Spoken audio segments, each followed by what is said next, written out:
Ladies and gentlemen, most people walk around thinking they are not creative. They assume creativity is reserved for artists, painters, writers, or singers. But let me ask you something. Who told you that? Who said creativity only lives in studios and stages? The truth is, creativity lives in all of us. It is not about paintbrushes or microphones. It is about ideas. It is about problem solving. It is about expression.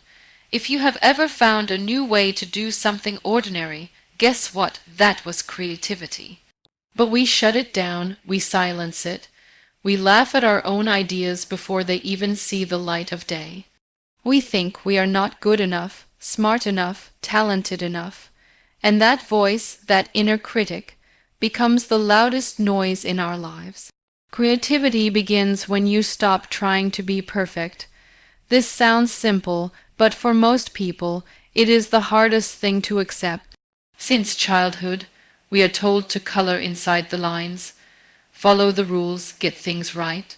Somewhere along the way, we started believing that making mistakes means we are weak, or worse, that we are failures. So when it comes to being creative, we hesitate. We wait for the perfect moment, the perfect skill, the perfect idea. And while we wait, life moves on, opportunities pass, the world keeps spinning, but perfection never comes. Perfection is a myth. It is a moving target that always stays just out of reach, and chasing it is exhausting. What nobody tells you is that the most powerful, creative breakthroughs happen not in the moments of perfection, but in the mess, in the struggle, in the parts where you are not sure if you are doing it right, because when you let go of the need to be flawless, something amazing happens. You begin to explore. You begin to take risks. You allow yourself to learn. Think about it. The first time you tried to ride a bike, you probably fell. Did that mean you were not meant to ride? No, it meant you were learning. Creativity works the same way. You do not get it right the first time. You fumble. You try things that do not work. You make something ugly before you make something beautiful. But each time you try, you are getting closer.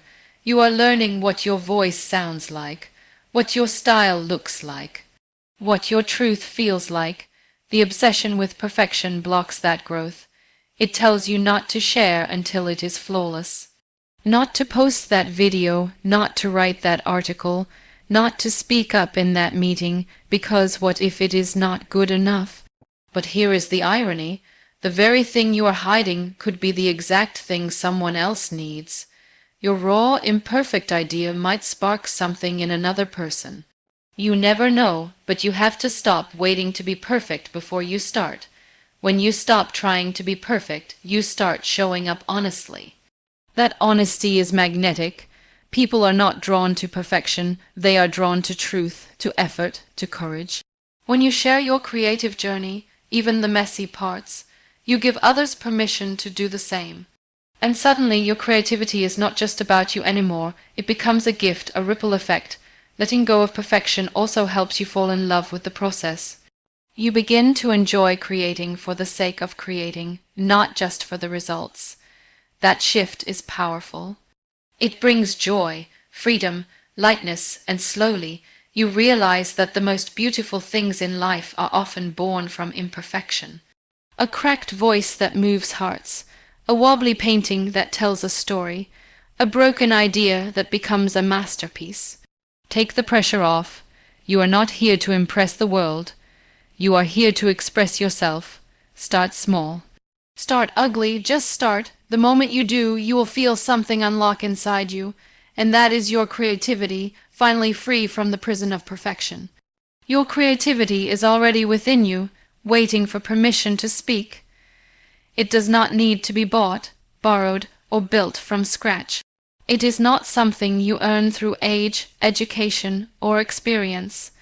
It is already there, sitting quietly in the corners of your mind, gently tapping on your shoulder, hoping you will listen. The problem is not that you are not creative. The problem is that you have convinced yourself you are not allowed to be. Somewhere along the way, You were told that your ideas were silly, your dreams were unrealistic, your art was not good enough. And you believed it, so you buried it. You became logical, practical, busy. You stopped daydreaming. You stopped doodling. You stopped imagining impossible things. You learned to stay in your lane, follow the system. Stay safe, and with every responsible decision, you silenced that tiny voice inside you that just wanted to play. But creativity does not disappear. It hides, it waits, it does not shout or demand. It simply stays there, hoping you will one day remember how it feels to be curious again. Permission is the key. You do not need applause or approval. You need permission from yourself to try, to explore, to express what is really going on inside you without worrying how it will be judged. That permission is powerful because once you grant it, things begin to shift. You start to notice ideas again. You see inspiration in places you ignored before. You begin to ask questions instead of always giving answers. You become open again, like you were when you were young and fearless and full of wonder. Children do not wait for permission to create. They draw, sing, pretend, and build because it makes them feel alive. But somewhere along the way, you were told to grow up, to get serious, to be realistic. And while maturity gave you tools, it also stole your playfulness. Giving yourself permission to be creative is not about going backwards, it is about going deeper.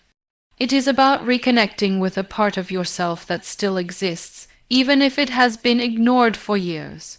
Most people are afraid to unlock their creativity because they think it has to lead to something big. A business, a career, a product, but creativity is not a job, it is a form of freedom. You do not have to monetize it or turn it into a masterpiece. You just have to let it breathe, write because you want to feel lighter, paint because the colors make you smile, dance because your body needs to move, do it for no one but yourself. That is the kind of creativity that heals. There will be days when you still doubt it, when you feel blocked, uninspired, or slow. That is okay. Creativity is not a force. You turn on and off. It is a relationship, and like all relationships, it needs attention, patience, and care. But once you give it that care, it will surprise you. It will start to show up more often. It will start to guide you in unexpected ways.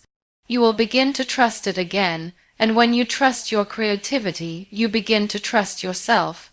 You do not need to wait for the perfect moment. The permission slip is already in your hands.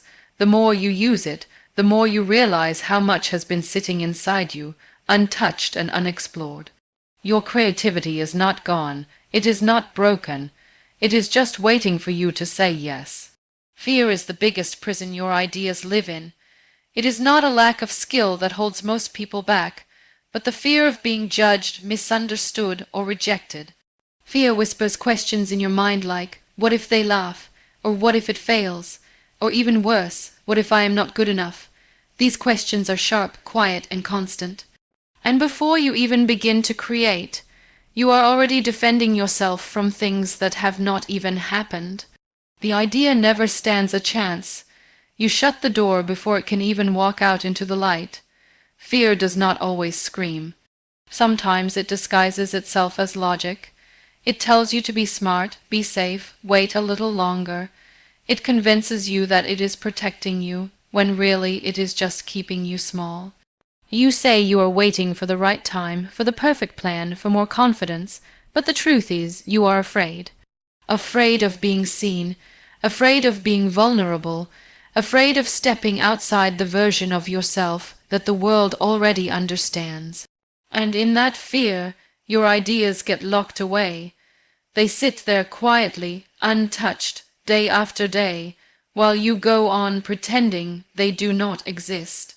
Creativity asks you to take a risk, even a small one, to say something new, to try something that might not work.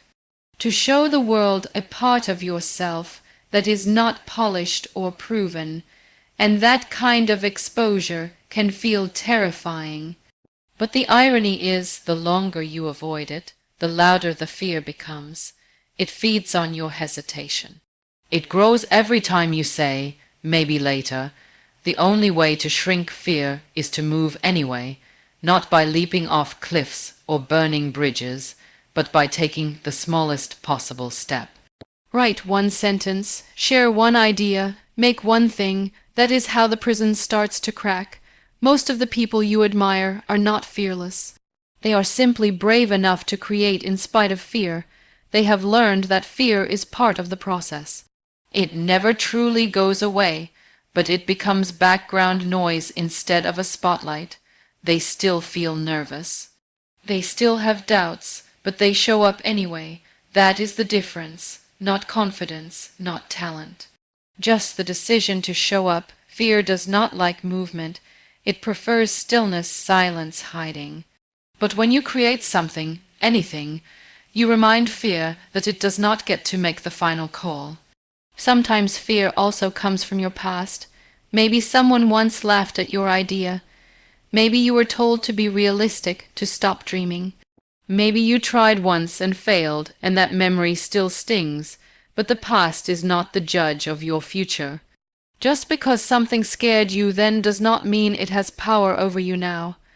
Every day is a new invitation to do something bold, no matter how small. And the more you say yes to that invitation, the less fear controls you. You also do not need to fight fear like an enemy.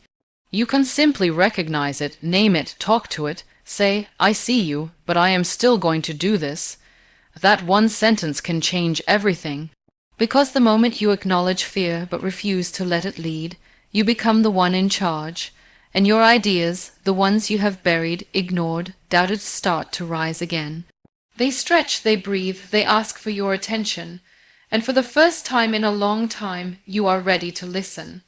You do not need talent to be creative, you need courage. This idea can feel uncomfortable at first, because we are taught to believe that only the gifted ones are allowed to create. That if you cannot sing like a star, paint like a master, write like a poet, then you should not even try. But talent is not the doorway to creativity. Courage is. Talent might help you go further, but courage is what helps you begin. And beginning is everything. It is the point where something that lived only in your imagination finally takes a step into the real world. That step requires no talent, only bravery. There are people with incredible talent who never share their work because they are too afraid. And there are people with average skills who keep showing up, who keep creating, who keep learning. And because of their courage, their work grows, they grow. Creativity responds to action. It grows stronger the more you use it.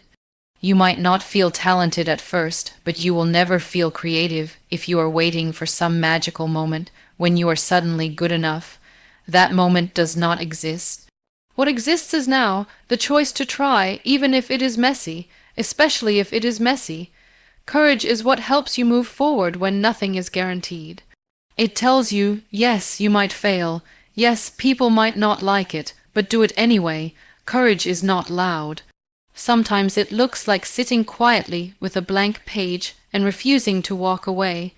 Sometimes it looks like sharing your work with one person, even if your hands are shaking. It looks like doing it scared, doing it unsure, doing it anyway. That kind of courage changes people. Not just you, but the people who watch you. Because when one person dares to be vulnerable, it gives silent permission to others. People often think they need talent to start, but that thinking is backwards. You do not become brave by being brilliant. You become brilliant by being brave. The first ideas will be rough. The early versions will feel awkward. But courage keeps you in the room. It helps you show up again and again and again. That repetition becomes rhythm. That rhythm becomes confidence, and confidence begins to feel like talent. But it was always courage doing the heavy lifting behind the scenes. When you remove the pressure of being talented, you give yourself space to enjoy the process. You are no longer performing. You are exploring, playing, discovering. That is when your most honest ideas come out. They are not perfect. They are not polished, but they are real, and real creativity always starts with truth. If you wait until you feel talented enough, you will be waiting forever. But if you act with courage, you open a door, and once it is open, you will see things in yourself you never imagined were there. Sometimes courage means showing up even when the results are disappointing. Maybe nobody claps, maybe nobody notices. That is okay, you still showed up, you still created something from nothing, and that is more powerful than you realize. Because every time you act with courage, you train your mind to trust you. You tell yourself, I can do hard things. And slowly, your creativity begins to feel like a companion instead of a stranger. You begin to trust it. It begins to trust you, and with that trust, something new is born. Not because you were the most talented, but because you were the one who dared to begin. Creativity is messy, not magical, and that is the beauty of it. The problem is that people often look at the finished product and assume it came out perfectly, like the idea just appeared in someone's mind, fully formed and flawless. They never see the behind, the scenes, the pages thrown away, the songs rewritten 10 times, the doubt, the confusion, the chaos. So they believe that if their process feels hard or clumsy, they must not be creative. But creativity has never been a clean, straight line. It is a storm, it is trial and error, it is uncertainty mixed with excitement, and if it feels messy, you are probably doing it right. Messy does not mean wrong, messy means real. When you begin creating anything, you are stepping into the unknown. You do not have all the answers, you are not supposed to. You try something and it does not work, then you try something else, then something clicks and then it falls apart again. That cycle is not failure, it is the process. And the process is where the magic actually lives, not in the outcome, but in the trying, the figuring it out. The raw, unfinished parts that no one else sees but shape the whole journey. The expectation that creativity should feel smooth and inspired all the time is what holds so many people back. They start something, and the moment it feels difficult, they think they are not cut out for it. They compare their first draft to someone else's 10th. They forget that every masterpiece has layers of struggle behind it.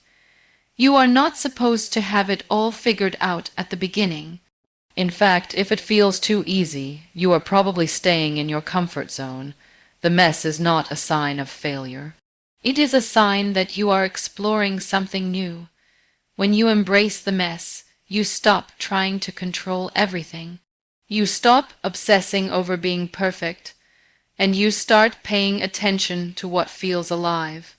You start noticing what excites you, what scares you, what keeps pulling you forward even when it makes no sense. That awareness is where your real voice lives, and your voice will not sound like anyone else's because it is not supposed to. It is built in the moments where you take the wrong turn, follow the weird idea, chase the spark even when you do not know where it leads. The messy parts also teach you how to trust yourself. When things fall apart, you learn how to rebuild. When something does not land, you figure out how to shift. That flexibility becomes part of your strength. You are no longer afraid of messing up because you have seen what happens next. You adapt, you grow, you find something even better. Creativity teaches you that failure is not the end. It is a doorway, and every mistake carries something useful if you are willing to look closely. People often wait for inspiration to strike like lightning, but most of the time, inspiration shows up when you are deep in the mess. When your hands are covered in paint, or your desk is filled with scribbled notes, or your mind is tired but still searching, that is when the idea comes, not when everything is neat and quiet, but when everything is in motion. That movement matters, because creativity is not about getting it right. It is about staying in the game long enough to see what happens next. So do not be afraid of the rough edges, the ugly drafts, the half-finished thoughts. That is where the real work happens. That is where you discover what you are made of. The mess is not the thing to avoid. It is the place to begin. Creativity does not arrive looking beautiful. You shape it into something beautiful by being brave enough to stay in the mess. Silence and solitude often reveal your hidden ideas. In a world that is constantly loud, where noise never stops and distractions are everywhere, silence becomes rare. We fill every moment with something: music, podcasts, social media, conversation. We scroll when we are bored, we multitask when we are anxious, we keep moving because stillness feels strange. But creativity needs space, it needs quiet. It needs those moments when nothing is happening on the outside, so something can begin happening on the inside. Your best ideas are not always buried under work. Sometimes they are buried under noise. Silence is not just the absence of sound. It is the absence of pressure. It is the pause between doing and reacting. When you sit in silence, your mind begins to untangle itself. Thoughts that were stuck begin to move. Emotions you ignored begin to surface. Ideas you never gave time to finally rise up. Silence is not empty. It is full of information waiting to be heard, but most people run from it. They do not want to sit with themselves because it feels uncomfortable. But creativity begins in that discomfort. When you sit still long enough to really listen, you discover what has been waiting to be expressed. Solitude plays its own role. It is different from loneliness. Loneliness is the ache of being unseen. Solitude is the power of being alone by choice. It is the moment you decide to step away from everyone else's voice so you can hear your own. In solitude, you are not performing, you are not comparing, you are just being, and in that state something powerful happens. You remember what matters to you.